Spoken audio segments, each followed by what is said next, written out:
Baik, terima kasih. Assalamualaikum warahmatullahi wabarakatuh. Salam sejahtera buat kita semua. Teman-teman mahasiswa, pada kesempatan ini kita akan membahas bagaimana Kampus Biru menghadirkan tokoh legislator. Tokoh yang kami tampilkan ini adalah pejabat publik yang tidak asing bagi kita. Beliau 10 tahun jadi anggota dewan di tingkat kota, pernah menjadi wakil wali kota 5 tahun, dan saat ini menjadi anggota dewan di provinsi. Kiprah beliau tidak asing lagi buat kita. Selain anggota dewan, beliau ini adalah akademisi, ya. Kemudian beliau juga tidak tanggung-tanggung, ya. Silih berganti pindah dari masjid ke masjid menjadi khatib dan mengisi pengajian-pengajian di mana-mana. Tokoh kita pagi ini, kesempatan ini adalah Bapak Haji Hairudin Arif Hidayat, ST MSc. Dan di data saya, semoga saya tidak salah nih Pak, Bapak tercatat sebagai mahasiswa S3 yang sedang menyelesaikan studi doktornya. Kita doakan teman-teman sekalian, semoga beliau cepat selesai dan bisa membagi ilmunya di kampus yang kita banggakan ini. Selamat pagi Pak Arif. Selamat pagi, Assalamualaikum warahmatullahi wabarakatuh. Waalaikumsalam. Sehat Pak ya? Alhamdulillah Sehat. Jadi mohon maaf nih Pak, karena COVID jadi kita tetap mematuhi protokol kesehatan. Baik Pak, boleh bagi pengalaman nih Pak kepada teman-teman mahasiswa yang sedang kuliah. Karena di data kami Pak Arif, ada juga alumni kami yang jadi anggota dewan, ada juga alumni kami yang jadi anggota KPU dan Bawaslu di kabupaten kota. Nah, sehingga dengan pengalaman Bapak bisa jadi anggota dewan 10 tahun di tingkat kota, jadi wakil wali kota, saya jadi anggota dewan di tingkat provinsi. Apa kiatnya nih Pak bisa sukses begini Pak? Iya, terima kasih. Jadi para mahasiswa sekalian, kalau mengawali dari saya, sesungguhnya hobi saya itu memang awalnya adalah berorganisasi. Senang kumpul-kumpul, senang acara-acara. Saya waktu itu belum berpikir tentang kemana arah dan tujuannya. Yang penting berorganisasi saja. Jadi di mana ada organisasi, di mana bisa masuk gitu ya. Banyak kawan, tentu banyak berdiskusi, sehingga saya ikut gitu. Sama ketika awal-awal namanya partai politik, saya ikut-ikut di pemudanya. Lalu ketika orang caleg disuruh ikut nyukup-nyukupin gitu ya. Belum terpikir bagaimana itu anggota DPR seperti apa, pokoknya ikut memenuhi kuota saja gitu ya. Ya sudah, supaya memenuhi ikut-ikut. Jadi awalnya maksudnya gitu, karena hobi berorganisasi. Karena memang jadi ada dua ya, memang ada orang yang memang mungkin punya keinginan organisasi, lalu punya keinginan ke sana lalu dia ikut gitu ya. Tapi sedikit memang orang yang sengaja untuk ikut ke sana gitu ya, posisinya. Nah, sehingga itulah yang mengawalinya. Baik Pak, kan teman-teman mahasiswa ini punya cita-cita juga Pak jadi anggota dewan. Mungkin bisa bagi pengalaman Pak, enaknya jadi anggota dewan apa Pak? Kalau bicara kita tawarkan nih sama mahasiswa, saya pikir tidak semua pasti mahasiswa. Ada banyak orang coba Anda dia mengatakan itu mungkin bukan dunianya. Ya, saya juga tidak tahu apakah menjadi politisi itu dunia saya atau seperti apa. Dalam kerja saya juga tidak paham. Ya, artinya ya saya menikmati sambil saya belajar gitu ya posisinya, sehingga saya lakukan. Kalau tadi pertanyaannya apa namanya, Pengalaman enaknya ya. Kalau dikatakan oleh umum bahwa pekerjaan yang paling enak itu adalah menjadi legislator, anggota DPR. Kerjanya apa? Kerjanya bicara dan bicara gitu ya. Bisa keliling kemana-mana Ya, Pak? bisa keliling kemana-mana, studi banding kemana-mana gitu ya. Walaupun 24 jam tentu dia jauh lah lebih tidak terlalu protokoler dalam bekerja. Karena tadi itu saya pernah di legislatif, saya pernah di eksekutif gitu ya. Ketika wali kota, wakil wali kota dengan jumlah yang sedikit, tentu semua dipantau, semua harus protokoler ya, semua sudah terjadwal gitu ya. Kalau anggota DPR karena relatif banyak, kita bisa menyebar sesuai dapil masing-masing, sehingga jauh lebih enak lah. Ada yang menarik Pak yang Bapak bahas tadi. Bapak pernah di eksekutif, pernah di legislatif. Jadi awalnya legislatif ke eksekutif, balik lagi legislatif. Aman, enak mana nih Pak? Eksekutif sama legislatif Pak? Jadi apa ya? Ini memang jadi nyaman, enak dan tidak itu tergantung bagaimana kita mencintai pekerjaan kita, ya kan? Artinya kalau semua orang, kan tidak mesti anggota DPR baru mengatakan pekerjaannya enak, nyaman, lalu dia bahagia gitu ya. Ketika para dosen, para mahasiswa dan mungkin ada yang bekerja sudah mencintai pekerjaan nyaman, ya ketika ditawari tidak sedikit menolak, saya lebih nyaman dan lebih enak gitu ya. Kalau mau bicara lagi yang mana lebih enak pekerjaan, sebenarnya jadi pengusaha, punya usaha sendiri itu jauh lebih baik. Tidak ada yang memerintah seenaknya kita mau kapan saja buka, kalau mau memilih gitu ya. Nah, berkaitan dengan pernah itu enak dan tidaknya tentu tergantung lah ya, bagaimana posisi seperti apa. Jadi tidak boleh, ketika itu tidak objektif ya, ketika saya ditanya Bapak kayak enak Bapak jadi wakil wali kota dulu atau DPR gitu kan. Sementara kalau wakil lain ditanya, boleh jadi juga akan berbeda pendapatnya gitu ya. Tinggal pertanyaannya bagaimana partnernya gitu ya, posisinya. Ibarat suami istri bisa ditanya, dia tanya, mungkin dia tidak bahagia. Di sini suami istri ditanya, dia bahagia karena dia cocok, memang dia pas gitu ya, posisinya begitu. Tapi semua ada plus minusnya. Tentu kalau bicara tentang eksekutif, kita langsung yang menjalankan, kita bisa apa yang menjadi keinginan gitu ya, jauh lebih cepat lah seperti itu. Baik. Jadi teman-teman sekalian, kuncinya nyaman tidak nyaman itu ada pada satu kata, cinta. Pada saat Anda mencintai pekerjaan Anda, maka sesungguhnya disitulah kebahagiaan Anda dalam bekerja. Iya. Ya, itu kuncinya Pak ya. Nah, baik teman-teman sekalian, ini adalah segmen pertama kita di kesempatan ini bersama dengan anggota legislator Bapak Haji Hairudin Arif Hidayat SCMSI. Kita akan masuk ke segmen kedua dan kita akan diskusi lebih banyak pada beliau, meminta tanggapan beliau, harapannya ke depan tentang mahasiswa milenial di zaman COVID-19. Kita akan ketemu di segmen yang kedua.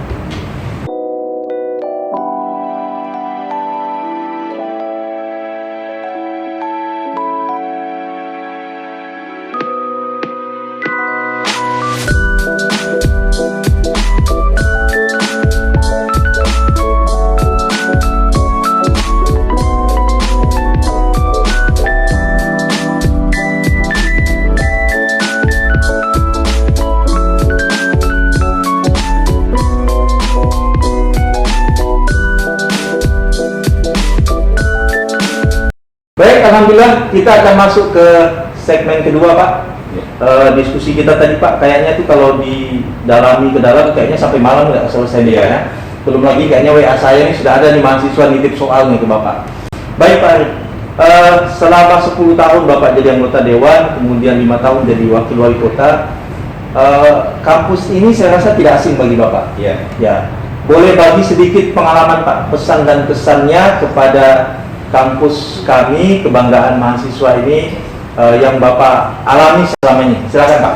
Iya, saya terima kasih. Makanya ketika kampus mengundang, saya upayakan untuk hadir. Tentu saya selain berbagi, saya juga tentu secara tidak langsung bagaimana saya memperkenalkan diri saya gitu ya, secara kepada para mahasiswa dan tentu posisinya masyarakat luas, bahwa sesungguhnya yang kita cari ini adalah sesuatu yang berbeda sesungguhnya. Saya bilang bahwa pertanyaannya kemudian apa bedanya sekolah swasta dan sekolah negeri? Artinya sekarang orang semua sudah pada berlomba untuk apa yang tidak ada gitu ya, itu juga dilakukan. Lalu pertanyaannya, terus apa yang membedakan kita? Ya, Iya tak? Bahwa kemudian orang kuliah dia lulus menjadi sarjana bahasa Inggris, apakah dia dipastikan dia bisa berbahasa Inggris? Maka sekarang ini kenapa ada namanya sertifikasi? Kenapa ada yang namanya dokter harus lulus yang namanya sertifikasi. Padahal kalau dipikir dia sudah dokter gitu ya. Karena tentu dia bicara tentang apakah benar-benar dia menguasai tentang kemampuan dan keahliannya di situ. Bicara tentang saat ini, saudara sekalian, kita sudah dituntut bahwa ya saya pikir itu yang selalu saya bilang, bahwa ada banyak, minta maaf ya, ada banyak sarjana ekonomi setiap tahun lulus. Ya.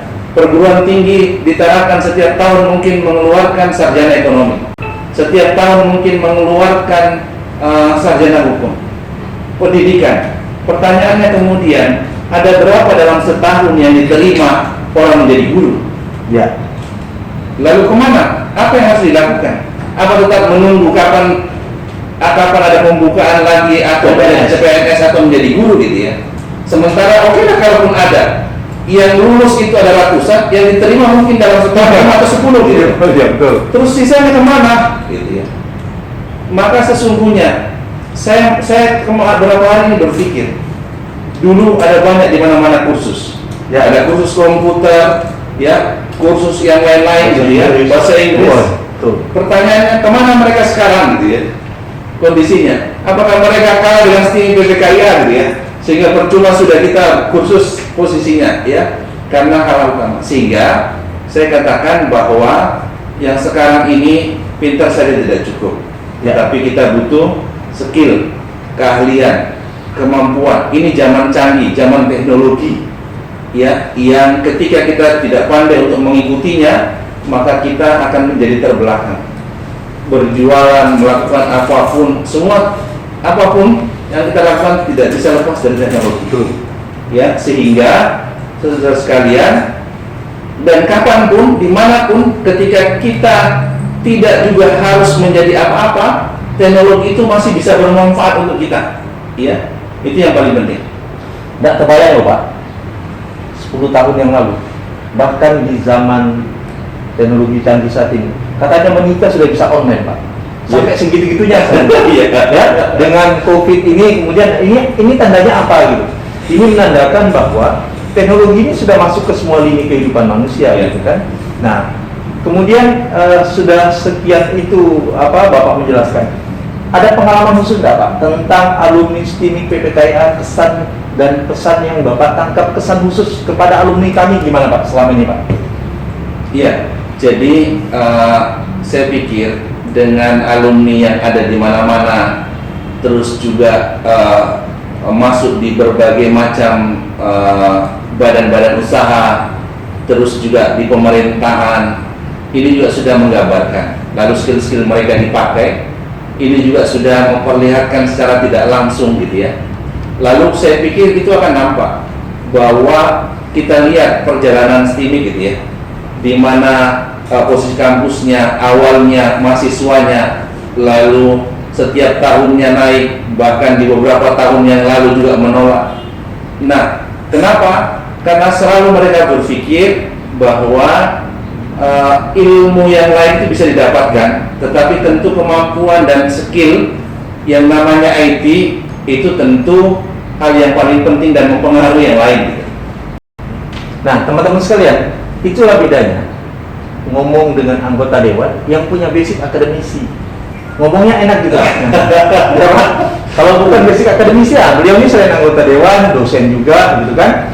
Ya, ulama juga. Jadi ngomongnya lebih enak gitu. Nah, satu lagi nih Pak, sebelum kita menutup segmen yang kedua Pak. Melihat suasana Covid saat ini, kemudian tuntutan akan kebutuhan begitu tinggi. Nah, Bapak sebagai anggota dewan, apa harapannya buat kampus ini di tengah-tengah suasana Covid dengan kebutuhan teknologi yang begitu tinggi gitu Pak? Baik untuk kampusnya atau mungkin untuk mahasiswanya yang lagi kuliah nih Pak, yang sudah setahun tidak masuk kampus nih mahasiswanya. Nah, gitu Pak. Iya, jadi kepada mahasiswa,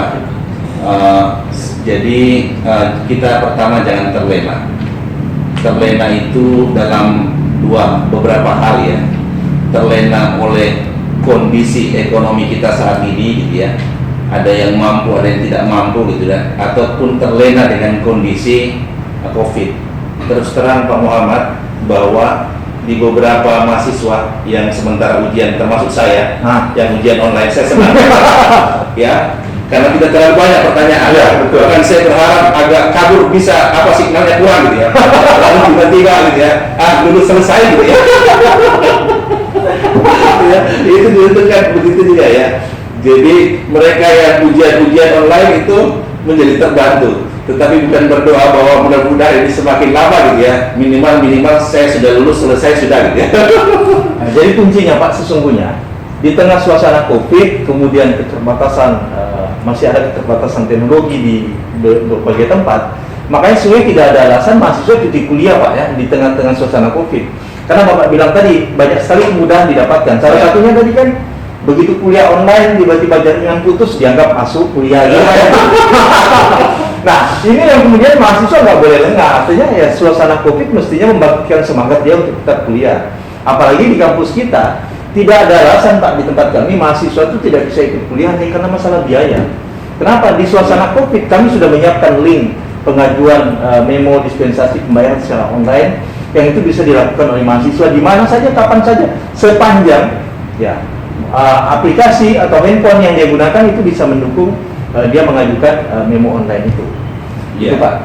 Jadi memang selama ini artinya saya juga merasakan gitu ya. Ketika ada mahasiswa PPK yang melapor ke saya minta tolong untuk keringanan, lalu saya menyampaikan ya, belum lagi bicara tentang beasiswa gitu ya. Saya juga menyampaikan ke mahasiswa nih bahwa di Provinsi Kalimantan Utara ada beasiswa untuk anak SMA dan kuliah dan setiap tahun diberikan.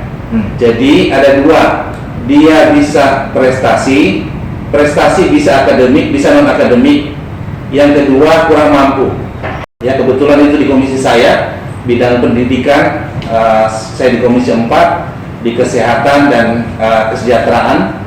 Jadi ini sesungguhnya peluang ya seluruh Indonesia sesungguhnya ya baik di luar negeri maupun di dalam, saudara-saudara sekalian. Pak, saya tadi mau nutup segmen ini Pak, tapi karena Bapak ngomong beasiswa, maka ada satu pertanyaan yang selalu ditanyakan oleh mahasiswa sehubungan dengan beasiswa provinsi Pak. Pertanyaannya cuma satu aja Pak, kenapa beasiswa itu selalu dibuka pendaftarannya di penghujung tahun Pak? Biasanya itu Pak, bulan 11, bulan 12 gitu ya. Nah mahasiswa nih Pak, butuh uang dari pendaftaran kuliah itu Pak di bulan-bulan Agustus, bulan Juli. Nah mungkin bisa dibantu jawab, atau mungkin selama Bapak jadi anggota dewan nanti ini bisa supaya bisa maju, mungkin ya bulan depan sudah bisa cair gitu Pak. Mungkin bisa ditanggapi Pak. Jadi saya ini baru masuk ya, kurang lebih di 1 tahun. Ya, setahun. Walaupun memang saya mengikuti bagaimana di beberapa tahun ini memang di penghujung ya. Tetapi untuk tahun depan, mudah-mudahan tahun ini di pertengahan ya. Kesalahannya adalah bahwa pemerintah selalu memasukkan anggaran itu menjadi sesuatu yang di akhir. Ya, di anggaran perubahan itu kesalahannya. Yang notabene seharusnya anggaran itu dimasukkan di murni awal tahun. Ya. Sama dengan ini. Sekarang ada masuk di awal tapi nilainya sedikit. Artinya kurangannya akan dicari lagi di perubahan. Tetapi kemungkinan perubahan oleh Bapak Gubernur, beliau rencanakan di pertengahan tahun ini sudah akan melakukan perubahan. Jadi kita akan masukkan. Teman-teman sekalian, kita sudah bahas banyak, kita sudah bahas beasiswa. Kayaknya kalau sudah bahas beasiswa puas sudah gitu ya. Tapi belum puas kalau belum dapat beasiswanya. Baik, kita akan masuk ke segmen ketiga. Kita tutup segmen kedua ini dan segmen ketiga nanti adalah segmen penutup. Kecuali ada permintaan, kita akan masuk ke segmen keempat. Kita akan ketemu di segmen yang ketiga. Terima kasih.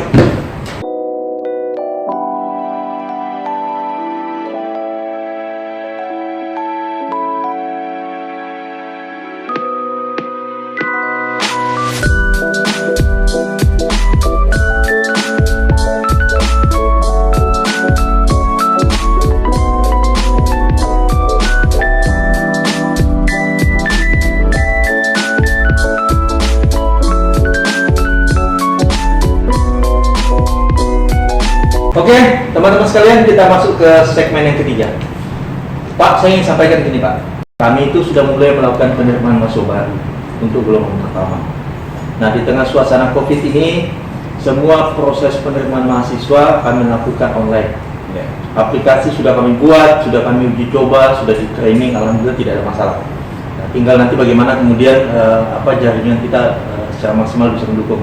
Jadi anak yang ada di Kota Tarakan, yang ada di Malinau, di Nunukan, di Bulungan, di KTT, di Bunyu, di Sebatik, bahkan yang ada di semua wilayah di Indonesia boleh mendaftar di kampus kami dengan sistem online. Semua pembayaran bisa dilakukan dengan transaksi online dan sebagainya. Nah, apa harapan Bapak kepada calon-calon mahasiswa yang mau masuk nih Pak? Di tengah tantangan globalisasi yang katanya suasana COVID ini juga, kemudian harapannya sehingga nanti mahasiswa ini bisa betul-betul maksimal, sehingga tidak salah milih nih Pak, tidak salah milih kampus, tidak salah milih jurusan. Kan Bapak punya pengalaman nih, S1, S2, lagi S3 lagi kuliah nih Pak. Nah, silakan Pak. Iya, jadi kita memang berbeda ya, artinya mohon maaf teman-teman yang pernah duduk di dunia kampus, orang yang pernah kuliah gitu ya, dengan mohon maaf yang mungkin tidak merasakan yang namanya perkuliahan, walaupun memang bahwa itu bukan menjadi sebuah ukuran, tetapi tentu 90% tentu akan berpengaruh dengan kehidupan. Tentu itu bagian juga dari bicara tentang bagaimana nanti tentang anak-anak kita ke depan. Tentu dia akan melihat bagaimana orang tuanya yang punya pendidikan, lalu itu tentu menambah motivasinya, gitu ya. Artinya kita saja anak yang orang tua kita dulu mungkin tidak kuliah, dia berharap bahwa anaknya bisa kuliah, gitu ya. Cukuplah saya, tapi jangan sampai anak saya, sehingga mereka berupaya mati-matian. Sehingga saya berharap bahwa peluang-peluang ini harus dilihat. Karena itu juga kembali bahwa bagaimana anak itu yang punya keinginan, ya, kita yang punya keinginan untuk memang ingin untuk berkuliah. Kemudian tadi itu mari kita manfaatkan, ya. Jangan dulu berpikir tentang bagaimana biaya apa, biarkan dia berjalan. Ada banyak orang yang sukses berhasil, dia tetap mendaftar kuliah, lalu dia belum berpikir tentang di mana dia mendapat uang, ya. Akan ada saja jalan, akan ada solusinya, dan ini peluangnya. Jadi boleh kita mendaftar online, nanti berkasnya, sistemnya bisa dikirim kapan saja, mungkin bisa diantar, ya. Itu kerugian. Kembali lagi ke beasiswa juga begitu. Kemarin penerimaan semua online, ya. Walaupun ya akhirnya ada yang kedapatan, ada administrasi yang terpalsukan gitu ya, tapi itu terverifikasi. Nah, sehingga saya berharap peluang-peluang, dan tentu di saat sekarang ini orang kantor dan di mana-mana butuh skill, butuh keahlian. Sehingga tadi saya katakan pintar saja tidak cukup, tapi kita butuh keahlian. Apa sih skill kita? Karena ketika kita ada skill, ya, walaupun tidak pintar-pintar amat, minta maaf, itu bisa menjadi sebuah apa ya namanya, kita punya bekal, ada bekal kita, sehingga kita bisa melakukan banyak hal. Ketika tidak bisa diterima di sini, kita bisa melakukan sendiri, kita bisa melakukan di sana, ya, ada banyak hal, dan kita dibutuhkan di mana-mana, banyak orang yang membutuhkan. Terima kasih. Baik Pak, kami ini ada 3 prodi Pak, ada D3 Manajemen Informatika, ada S1 Sistem Informasi, ada juga S1 Teknik Informatika. Sehingga nanti bagaimana mahasiswa-mahasiswa ini bisa masuk, kemudian memilih jurusan yang tepat. Karena yang kita bahas tadi Pak, bahwa tantangan ke depan itu adalah informatika, dunia teknologi, sistem informasi yang sangat dibutuhkan ke depan. Nah teman-teman sekalian, pendaftaran akan kita buka mulai tanggal 15 bulan Maret 2021.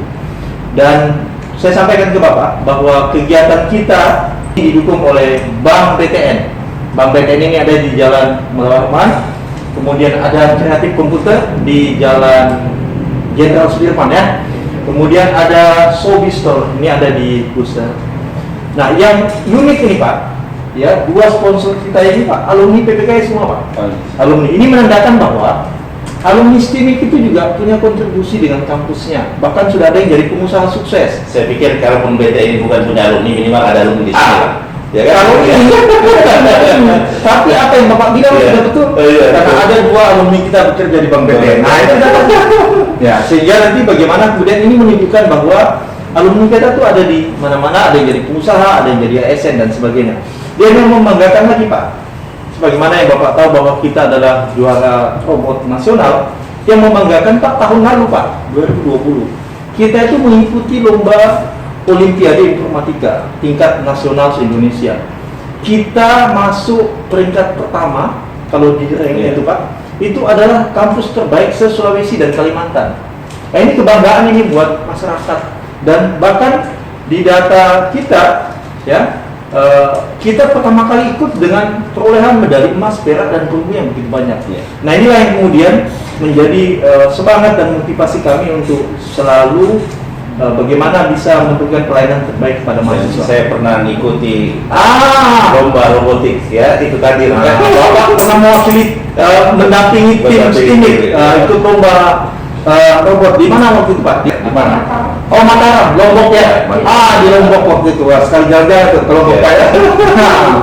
Jadi itulah teman-teman sekalian. Dan ada satu keyword Pak yang selalu kami pegang di teman-teman mahasiswa. Tugas seorang tenaga pendidik dan institusi pendidikan adalah membuat yang tidak bisa jadi bisa. Artinya mahasiswa yang masuk sini, kalau Anda takut, Anda tidak punya kemampuan tentang informatika, tugas kami lah membuat Anda yang tidak bisa jadi bisa. Itu harapan kami di depan Pak. Ya. Baik teman-teman sekalian, kita akan menutup segmen ketiga dengan meminta tokoh kita pada kesempatan ini untuk menyampaikan closing statement. Closing statement Pak, dari semua diskusi kita ini, mungkin apa kata kunci yang ingin disampaikan sehingga nanti juga menjadi motivasi buat kami dan tentunya jadi motivasi buat teman-teman adik-adik mahasiswa yang lagi kuliah dan adik-adik mahasiswa yang mau masuk kuliah di sini. Silakan Pak. Iya. Jadi kalau kita mungkin ke perguruan atau punya ilmu tertentu yang dia hanya bisa masuk dan terbatas di tempat tertentu, tapi kalau kita belajar tentang komputer, maka dia bisa masuk di segala lini dan dia bisa menyesuaikan dengan banyak pekerjaan. Ketika saya yang punya background bukan ilmu tentang komputer, maka ada hal tertentu saya harus minta ilmu itu untuk saya diajari. Lalu saya bilang, tolong settingkan komputer saya nggak bisa. Apa kata kawan saya? Biarlah itu bagian kami, janganlah diambil semua gitu ya. Posisinya. Jadi semua masing-masing punya porsi gitu ya. Kalau itu juga saya ambil, saya juga kuasai gitu ya. Nanti tidak terbagikan. Nah, hal yang kedua bahwa kekhawatiran tentang ketidakmampuan itu tentu hanya cara berpikir kita saja. Pada kenyataannya ini tergantung dari jam terbang kita. Setiap hari ketika kita melakukan itu, lalu itu yang dihadapkan dengan kita dan itu menjadi dunia kita, ini bergantung dengan jam terbang. Hebatnya seorang pilot adalah karena dia banyak jam terbang dan banyak membawa pesawat. Hebatnya orang-orang IT dan komputer karena dia selalu ditemani dengan IT dalam kehidupan sehari-harinya. Maka tetap semangat dan tentu cintai pekerjaan kita, dan apapun yang kita miliki, maka kita akan menjadi orang yang sukses. Terima kasih. Baik Pak, terima kasih. Satu keyword kata kunci kita pada diskusi kali ini. Anda punya pekerjaan, Anda punya profesi apapun, Anda kuliah dimanapun, Anda punya aktivitas apapun, kata kuncinya cintai dia. Cintai semua itu, maka Anda akan mengalami kesuksesan yang sebagaimana yang Anda impikan. Baik teman-teman sekalian, sampai jumpa. Kita tutup sesi kita pada kesempatan ini. Kegiatan kita yang sudah didukung oleh Bank BTN, Kreatif Komputer, dan Sobi Store. Semoga apa yang kita lakukan pada kesempatan ini ada manfaatnya buat kita semua. Pak Arif, terima kasih. Sehat, sukses selalu Pak. Amin. Kami kirim doa buat Bapak dan keluarga, semoga tetap sehat.